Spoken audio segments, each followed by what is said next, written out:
आजकल एक फिल्म की बहुत चर्चा है, धुरंधर। हाँ, हर तरफ बस उसी की बात हो रही है। 3.5 घंटे लंबी फिल्म। और जो जानकारी हमारे पास है वो ये कहती है कि ये या तो एक मास्टरपीस है या फिर एक बहुत बड़ा अधूरा एक्सपेरिमेंट। और इसी गुत्थी को आज हम सुलझाने की कोशिश करेंगे।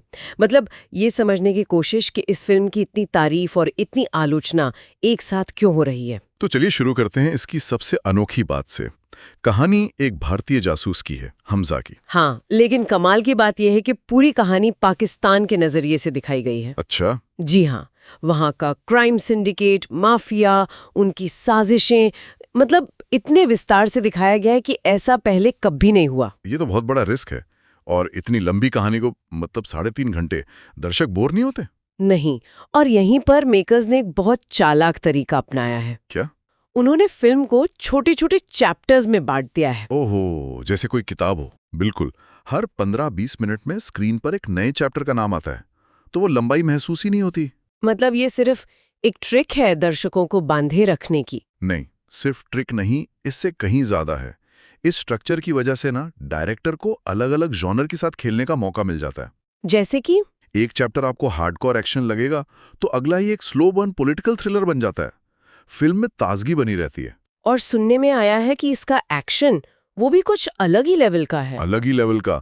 इसे अब तक की सबसे क्रूर, सबसे हिंसक फिल्मों में से एक कहा जा रहा है। ओह, हाँ, पर वो हिंसा सिर्फ खून खराबे वाली नहीं है। उसे बहुत ही स्टाइलिश तरीके से शूट किया गया है। कोरियोग्राफी, साउंड डिजाइन, सब कुछ मिलकर एक ऐसा असर पैदा करता है जो आपको सीट से हिलने नहीं देता। और इस सब के बीच में है रणबीर सिंह। हाँ, हमजा के किरदार में।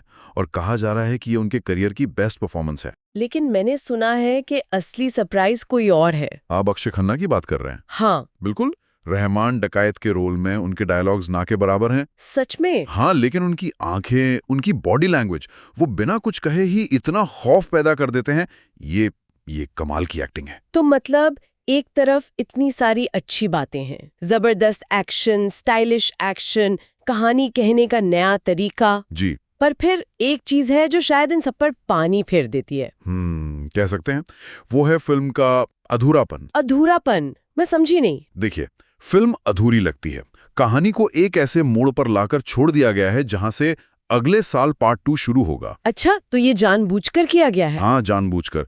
लेकिन इसका एक बहुत बड़ा साइड इफेक्ट हुआ है। वो क्या? वो ये कि दर्शक हमजा यानी मेन कैरेक्टर से इमोशनली जुड़ी नहीं पाते। क्यों?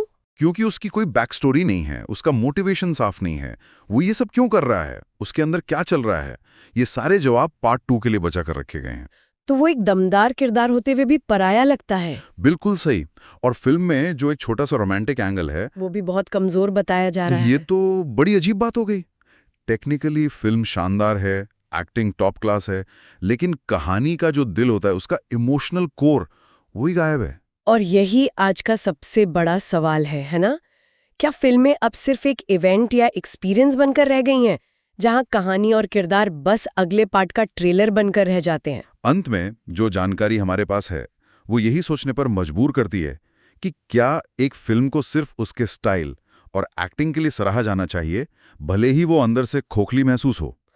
और यहाँ श्रोताओं के लिए सोचने वाली बात यह है, जब किसी हीरो की कहानी में हम उसकी जीत, हार, उसके दर्द को महसूस ही ना कर पाए, तो फिर उसका एक्शन चाहे कितना भी कमाल का क्यों ना हो, क्या वो बस एक वीडियो गेम जैसा नहीं लगने लगता?